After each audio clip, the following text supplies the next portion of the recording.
Bipasha finished her bachelor's in English from St. Xavier's College, Kolkata, before pursuing a master's in the same field from the State University of New York.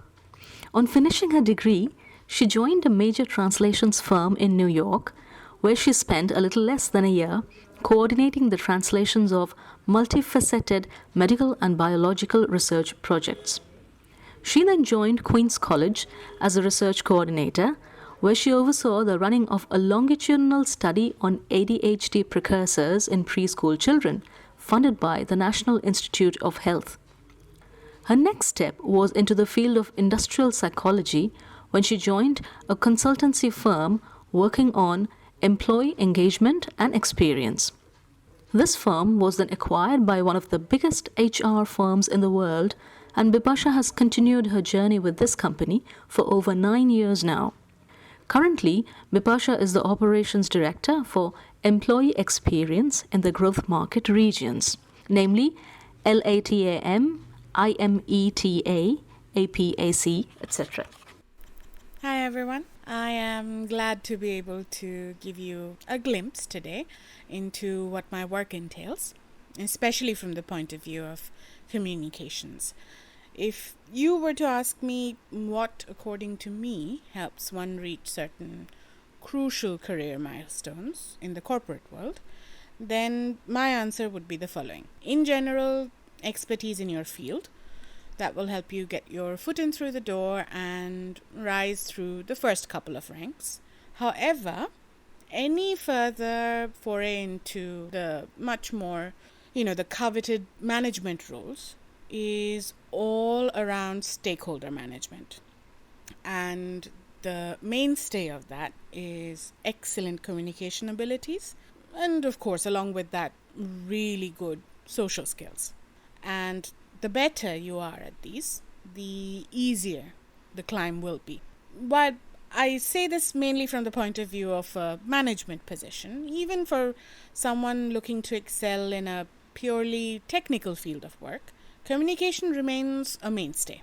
It is very hard to influence people if you are not able to communicate the needs of your job properly. If people do not understand what you're truly trying to say, then they have a tendency to mentally switch off and form ideas based on very scant information. So today's chat with you is about the fact that communication truly is key. So let me introduce myself. My name is Bipasha Basu, and I am currently the Director of Operations for LATAM, IMETA, and APAC for Employee Experience Solutions and one of the largest HR firms in the world. So that was a mouthful.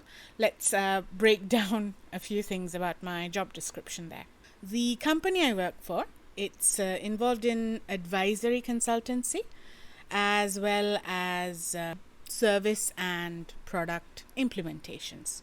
Our services and products and advisory, they are associated with the employee life cycle and any kind of employee benefits.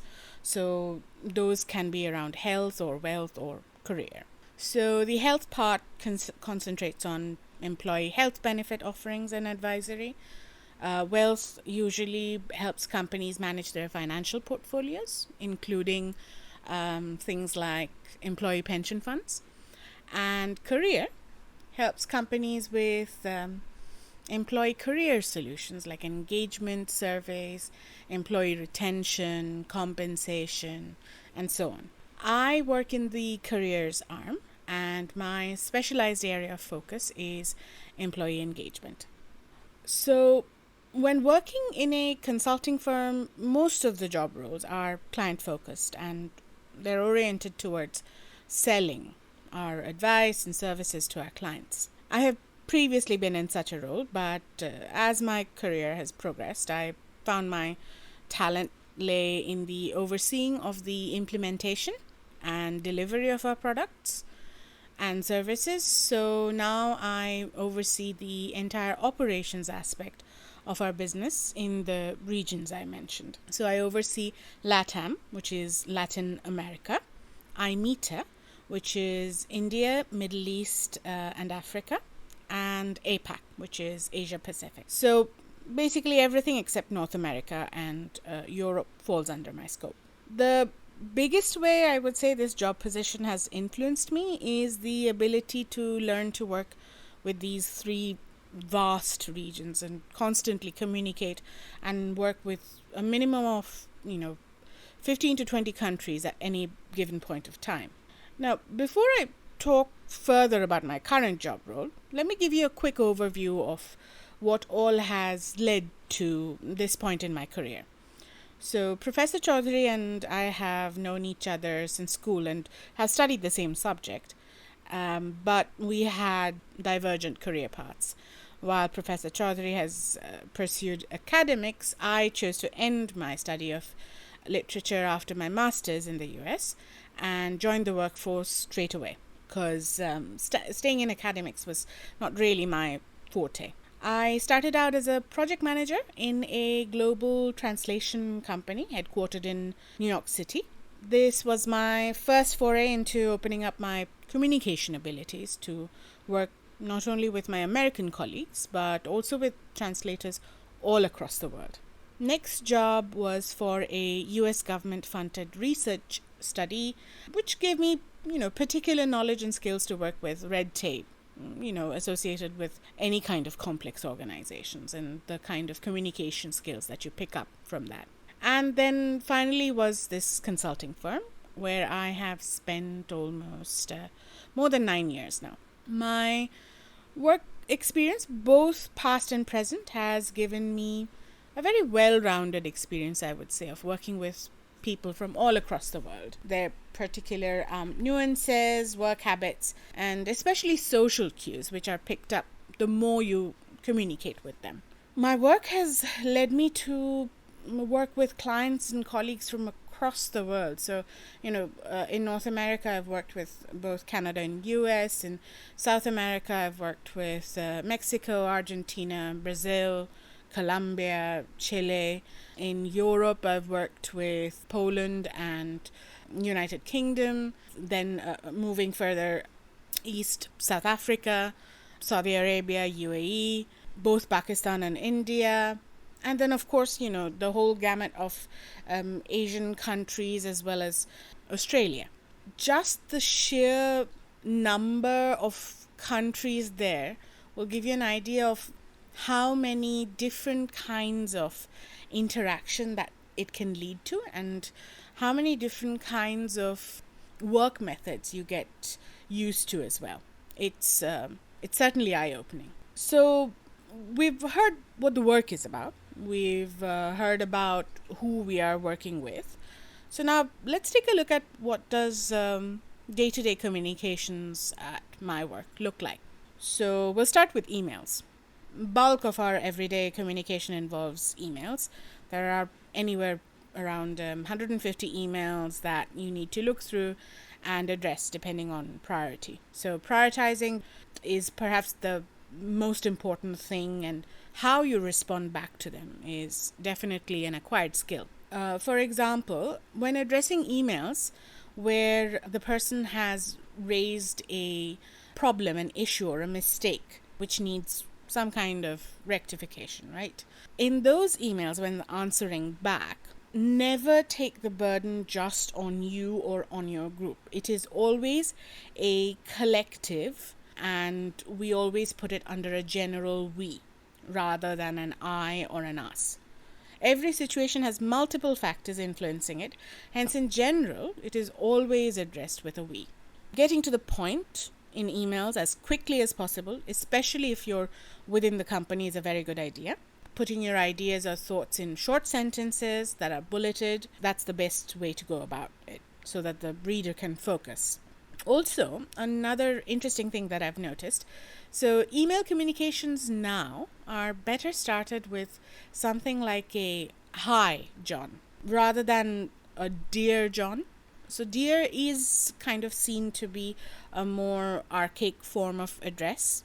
It is also always better to begin then with an address like a hi instead of just going ahead and say John, comma, unless that is a practice that is widely used and accepted in your company.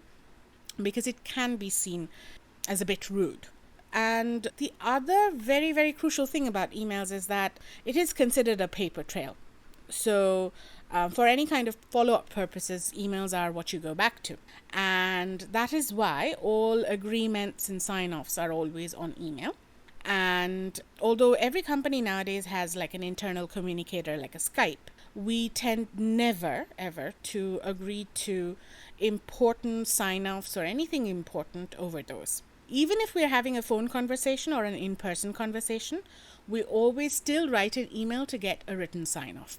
And this especially works really well in complicated corporate structures where you are working with different lines of business. It kind of holds people accountable to what they promised or they said. And the situation of he said, she said doesn't arrive. Now, after emails, I would say the next big thing is the PPTs.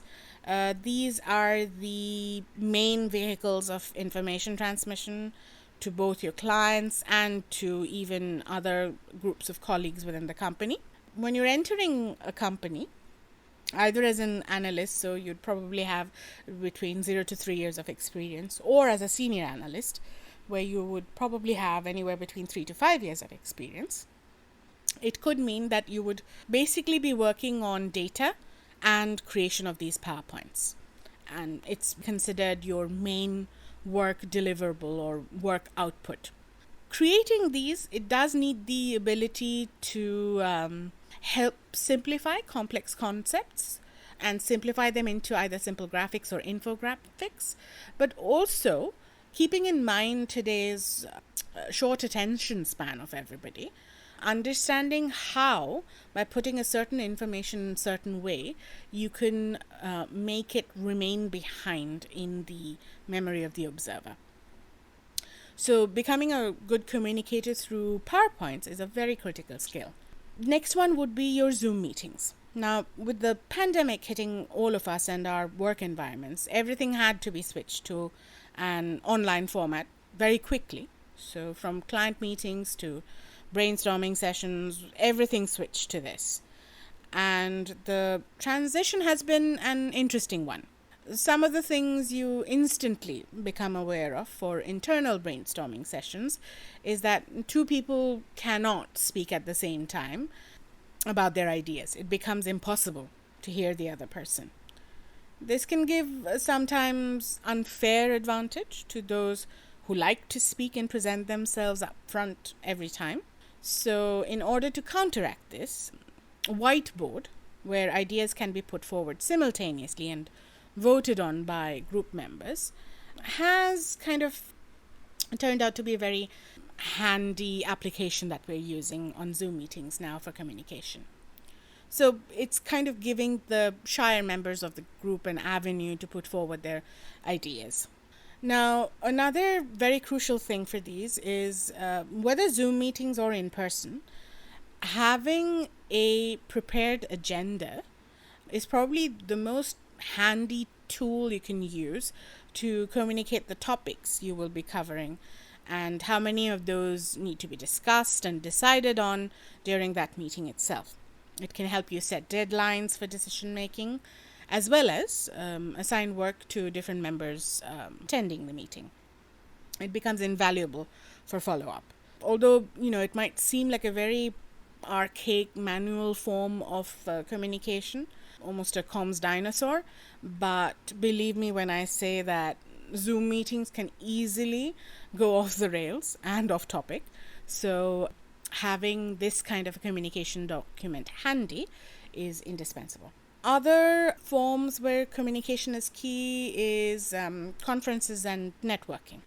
We will end this part of the chat today at this point. We will pick up from networking and other varied topics around communications and the corporate world in our second part.